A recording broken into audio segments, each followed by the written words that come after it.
So I'm just going to go through a few things that can help you tidy up your drawings, especially if you're sort of just starting out with Illustrator and trying to work out exactly what works and what doesn't. Got a few things I'm going to highlight on this drawing here.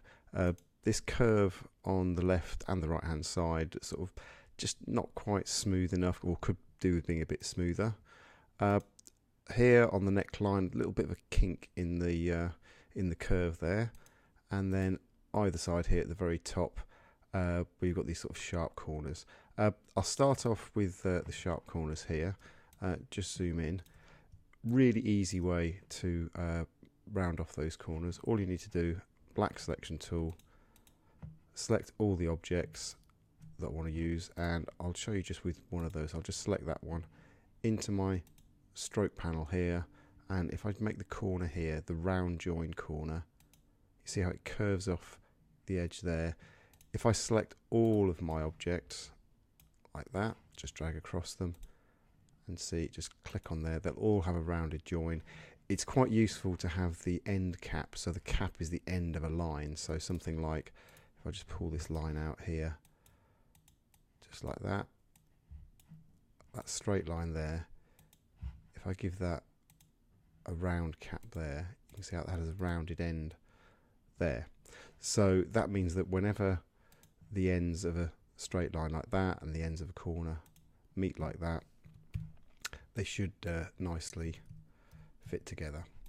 So that is a nice easy way of keeping all of your sort of corners and all your meeting points. So wherever you've got a path meeting in like this, so see here, I've got that path meeting with there. So if I make that black selection tool, select that object there, make sure that the end caps are rounded, and then with my white selection tool, I just click on that point there and just drop that on there, and you can see how it tries to link up.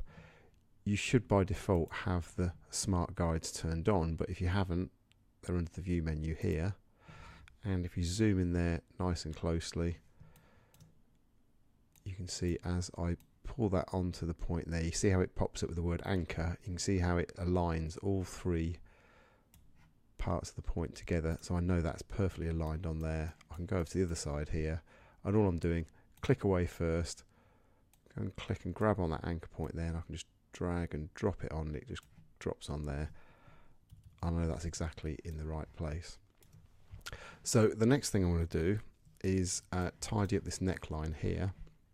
Now this can be a little bit more complicated, especially as with this particular garment, this inner part here should really be in grey, because this is the front facing part of the back. So to distinguish that from the rest of the drawing, we usually fill this in grey. So what I want to have is eventually the front part, the bodice part here, all in.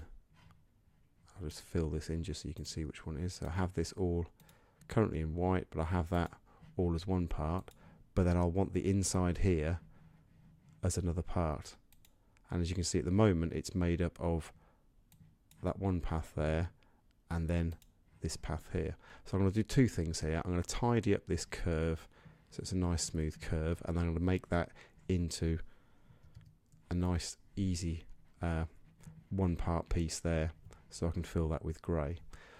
Sometimes it's actually easier to redraw your shapes rather than try and tweak them or sort of bend them around.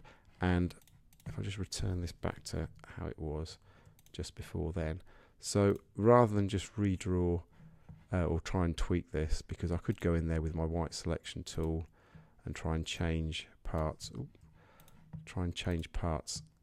of how this curves, but then I've got to worry about both sides. With this kind of scoop neck, it's going to be a lot easier if I just do it with one swooping curve from this point here to this point here. So what I'm going to do is, rather than delete this neckline, I'm going to detach it from the shape. So I'm going to do what I did before. I'm going to double click on the shape to enter isolation mode. I think I might have moved that there, so I'll just drop back a few steps. Yeah, there we go. So if I double click there, so I'm now in isolation mode. So now what I'm going to do is going to detach this curve away from the rest of the shape, so I can keep it as a guide for the curve that I want, without when I redraw my new curve. So to detach that, I want to make a break here and a break here. So what I'm going to do is use the scissors tool, and that lives underneath the eraser tool. Scissors, and I'm going to click, if it helps, zoom in.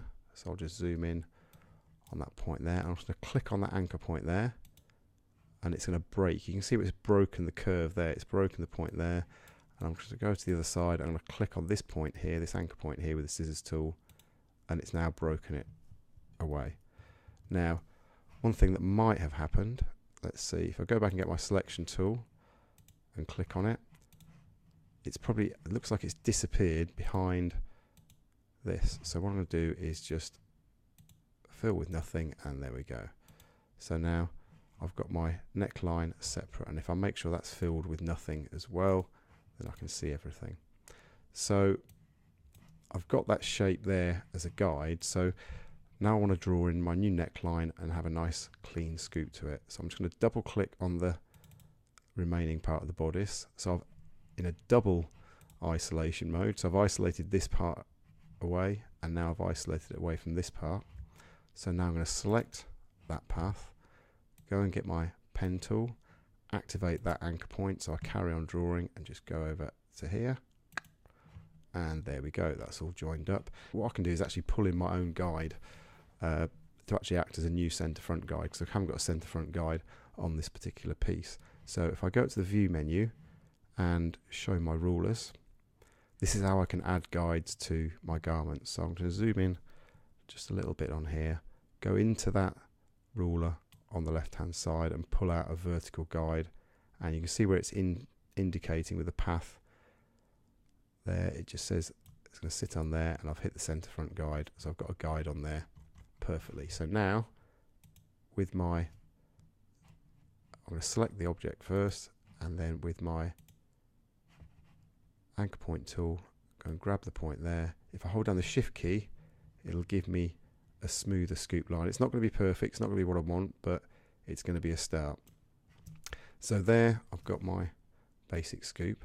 Now this is where it gets slightly hard, because I need to keep these handles the same distance and the same length, so I get an even scoop on both sides. So what I'm going to do is go and get my direct selection tool, and I'm going to try out with this handle. I'm just going to move it onto that path there at that point there, and I'm going to do exactly the same thing with the other one on this side. See where we go, and as if by magic I've actually hit pretty much what I want to do, and you can see where it's smoothed all the way round now. So rather than have that bit of a kink in here and in here, it's actually smoothed all the way through. Now to get a perfectly smooth curve that's balanced either side, these handles need to be at the same distance away from the center front line, which I assume they are because they're on the edge of the bodice, but they need to be the same height as well. So just to make sure, I'm going to pull a guide line down from here, and oh, there you go. You can see the one on the left is slightly higher, slightly lower than the one on the right. So all I'm going to do is just pull this one down the bodice onto the guide line there. Maybe that's a bit too low, so if I just move up the guide just very slightly. Just when you're moving guides, you need to make sure that they're unlocked. At the moment, the lock guides option is there, so that means I'm going to be able to move my guides. So if I click on the line there, and then I'm just going to go and lock that guide now, because then it won't move or grab it. So there, I click on here, just move that handle up to there, and that handle up to there, and that's a better curve there. And I know they're both at the same side, and they're both nice and even. So to get out of isolation mode and finish this up, I can just hit the escape key once, and there we go, everything's unisolated. Now the problem I've got, of course, is I've got my two necklines now. So I'm just going to bring in my layers panel, because this is where all the different objects are. So just make it easier to see everything. So I'll click on there, and this is it's showing me that the outline of the bodice, if I can just hide that, you can see it disappears.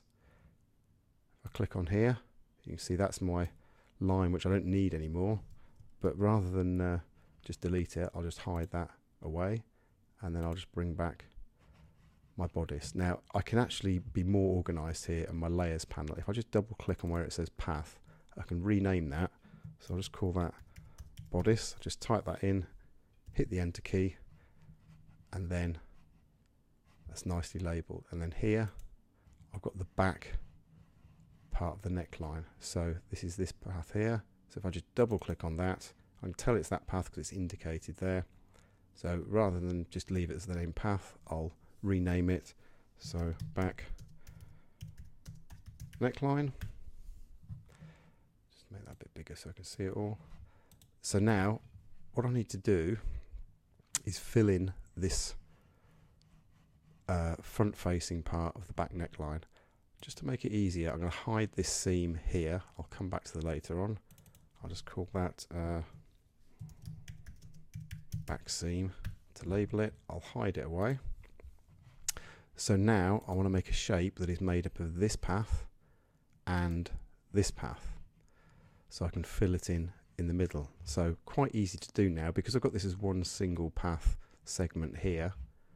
All I'm going to do is get my white selection, direct selection arrow, click on that path there, and it's selected just that path. So I'm going to go edit, copy.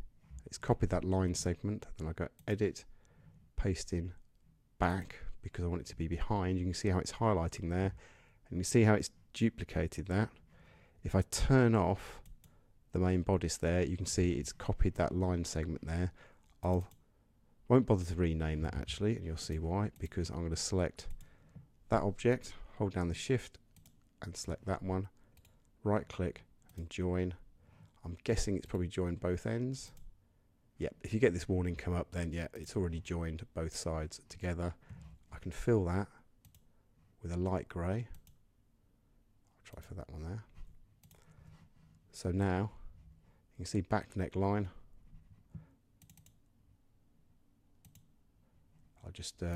I'll keep that the same as it is now. I'll turn on the back seam and then turn on the bodice, and there we go. And if I just zoom out, there we go. And I can hide my guides. I can either hide them in the layers panel here, or go to the view menu, hide guides here. A bit easier there. The only thing I really need to do now, I'll be coming up to do the smoother edge here in the next video, but all I want to do really is just tidy up these darts a little bit. So I'll just select all of those, shift select on all of those. I'll give them a rounded end to the stroke, and I'll just give them a finer stroke there. So just a little bit more, maybe 0.2, like that, just to make them a little bit finer.